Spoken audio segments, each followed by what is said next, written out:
Hello friends, मेरा नाम राम दीक्षित और आज हम संविधान के भाग 4 को पढ़ेंगे। भाग 1, 2 और 3 में हमने संविधान सभा कॉन्स्टिट्यूशनल असेंबली को देखा और भाग 1 और भाग 2, भाग 3 में हमने संविधान की आलोचना और संविधान सभा की आलोचनाओं के बारे में देखा था, जिसकी लिंक आपको डिस्क्रिप्शन में मिल जाएगी। फ्रेंड्स, आज हमें पढ़ना है सेक्शन, भाग पढ़ना है। संविधान में के भागों के बारे में हमें जानना है, जिनमें से कुछ महत्वपूर्ण भागों के बारे में हम आज जानकारी लेंगे। फ्रेंड्स, इसको पढ़ाने के लिए मैंने आपके लिए बहुत शानदार सी ट्रिक बनाई है, जिसके माध्यम से हम इस संविधान के भागों को पढ़ेंगे। इसके लिए पढ़ने के लिए आपको थोड़ा सा कुछ एक स्टोरी बनाना है कि एक लड़का है, ठीक है, ये एक लड़का है, उसकी पत्नी है, तो वह अपनी पत्नी को सनम कहता है, ठीक है। तो वो कहता है कि जो सनम की नीति है, मतलब जो नीति है, सनम की नीति मतलब आप समझ सकते हो कुछ भी विचार, वो संघ राज्य क्षेत्र है। सनम की नीति में जो है वो क्या है, संघ और राज्य क्षेत्र है। मतलब जो हमेशा वो सनम सोचती है वो संघ और राज्य क्षेत्र के बारे में ही सोचती है। वो लड़का ऐसा कह रहा था और उसने आगे कहा कि संघ राज्य क्षेत्र कहां से बनता है, नीचे सबसे छोटा निकाय क्या होता है, पंचायत।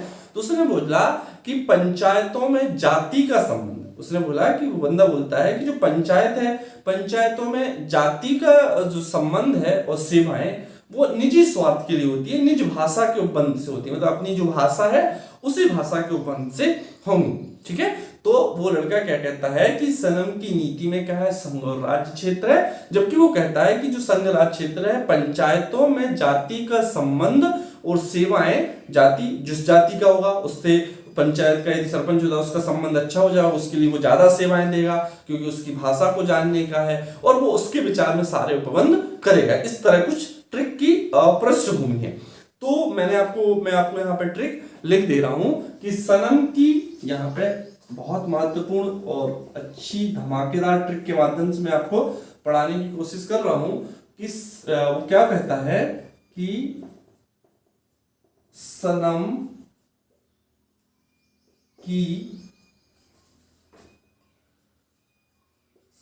की नीति में संघ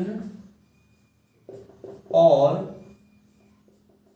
राज्य क्षेत्र है।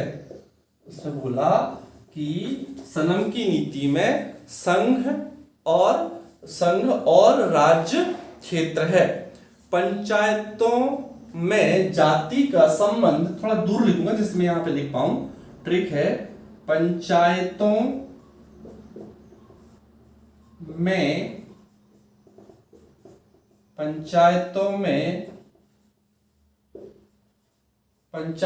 में जाति का संबंध तथा सेवाएं, जाति का संबंध तथा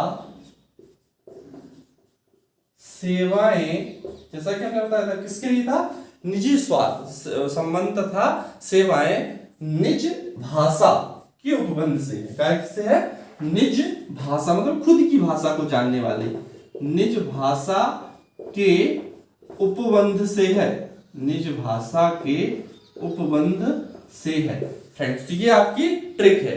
ट्रिक के माध्यम से आपने देखा कि क्या कह रहा है क्वेश्चन, कि सनम की नीति में संघ और राज्य क्षेत्र है। बहुत अच्छी ट्रिक है, आपको थोड़ी मैप माइंड करना है कि सनम की नीति में क्या है, संघ और राज्य क्षेत्र। और संघ राज्य क्षेत्र कैसे बनता है, पंचायत, और उसमें क्या होता है, जाति मत, आपको पता है एससी की सीट आएगी, एसटी की, तो उसने बोला पंचायत में जाति का संबंध तथा सेवाएं, मतलब पंचायत में जिस जाति का व्यक्ति खड़ा होगा उसका उससे ज्यादा संबंधों का अट्रैक्शन होता है तथा वो सेवाएं भी उसको ज्यादा देगा, और क्योंकि वो उसकी क्या है, निज भाषा, और वो निज भाषा का क्या कर रहा है, आपका उपबंध कर रहा है उसको बढ़ाने के लिए।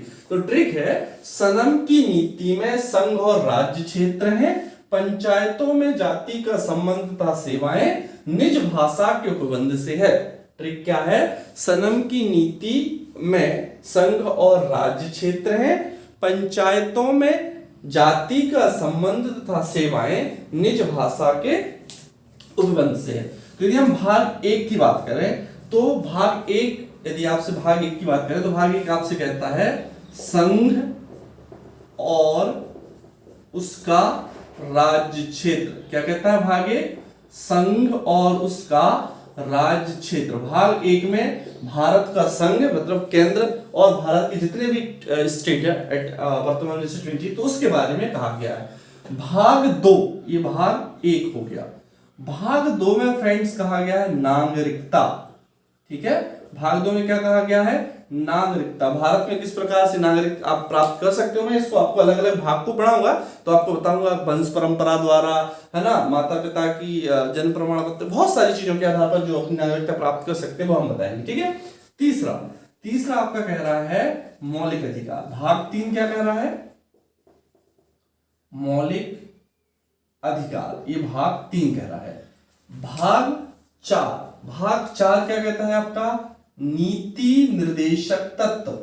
नीति निर्देशक तत्व, है ना, क्या कह रहा है भाग चार, नीति निर्देशक तत्व। भारत के मौलिक अधिकार आप जानते हैं, है ना, भारत में जो मौलिक अधिकारों के बारे में जानकारी आपको पता है कि भारत में कितने प्रकार के मौलिक अधिकार होते हैं, है ना।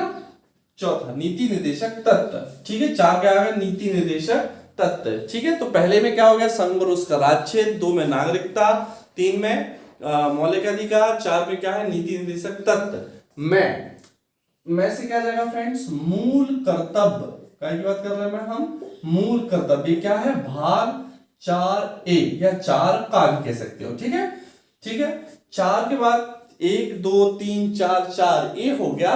इसके बाद में जो अगला हमारा है वो क्या हो जाएगा आपका, पांचवा। भाग 5 क्या कहता है, संघ। भाग 6 क्या कहता है आपका, राज्य। देखो अभी यहाँ पे संघ और राज्य दोनों की परिभाषाएं दी गई थी, अब इंडिविजुअल संघ को कह रहा है और यहाँ पे क्या कह रहा है, वो इंडिविजुअल राज्य की बात आपको कह रहा है। ठीक है, 6 कितना हो गया, 5 में संघ, 6 में क्या हो जाएगा आपका राज्य। ठीक है, तो राज्य क्षेत्र क्या है बेटा, तो 6 के बाद 7, जो भाग 7 था उसको निश्चित कर दिया गया, अलग कर दिया गया है, तो भाग 6 के बाद क्या आ जाएगा 8, तो संघ और राज्य क्षेत्र। अब फिर इसके बाद बात कर रहा है दूसरे की, दोनों की, संघ और राज्य क्षेत्र की बात करेगा कौन, भाग 8। भाग 8 की बात करेगा संघ और राज्य क्षेत्र की। भाग 9 में पंचायत के बारे में वर्णन किया गया है। भाग 9 में पंचायत के बारे में आपको दिया गया है कि भाग 9 में क्या दिया गया है आपके लिए, पंचायत। ठीक है, तो पंचायत में जाति में भाग 9 के बाद आ जाएगा भाग 10, अनुसूचित जाति और जनजाति। अनुसूचित जाति और जनजाति के बारे में कहां वर्णन किया गया है आपका, संविधान के भाग 10 में, है ना, अनुसूचित जाति और अनुसूचित जनजाति के बारे में। ठीक है, फिर संबंध क्या है, तो ये कह रहा है संघ और राज्य के बीच संबंध कैसा होगा, ये बताएगा आपका भाग 11, संघ और राज्य के बीच संबंध। फिर यहां जाएगा भाग 14, संघ और राज्य के अधीन सेवाएं। संघ और राज्य के अधीन सेवाओं की बात किस भाग में की जाएगी, भाग 14 में। संघ और राज्य के अधीन सेवाएं किसमें, भाग 14 में। ठीक है, फिर इसके बाद में आपको पता है नी से निर्वाचन। नी से क्या जाएगा फ्रेंड्स, निर्वाचन, भाग 15। ठीक है, भाग 15 में क्या जाएगा, निर्वाचन। भाषा के उपबंध, भाग 15 में आपको क्या दिया गया है, निर्वाचन। भाग 15 के बाद भाग 17 में आपका वर्णन किया गया है, ऊपर लिख दो ना, देखिएगा तो यहाँ राजभाषा। भाग 17 में क्या दिया गया है, राजभाषा। भाग 18 में फ्रेंड्स दिया गया है आपात उपबंध। भाग 18 में क्या दिया गया है आपका, आपात उपबंध। और भाग 7 से भाग 20 क्या लिखा है आपका, भाग 20 संविधान संशोधन।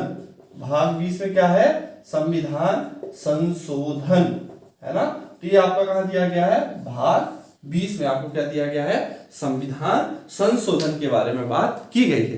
तो ये फ्रेंड्स आपके महत्वपूर्ण सेक्शन या भाग की बात हमने कर ली एक ट्रिक के माध्यम से। ट्रिक में आपको याद रखना है कि सनम की नीति में कौन है, संघ और राज्य क्षेत्र है।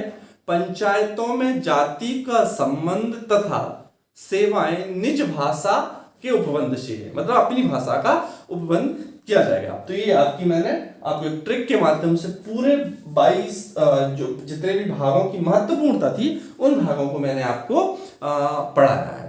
यदि आपको ये ट्रिक पसंद आई हो तो प्लीज मेरे चैनल को सब्सक्राइब कीजिए, लाइक कीजिए और दोस्तों के साथ शेयर कीजिए। Thank you.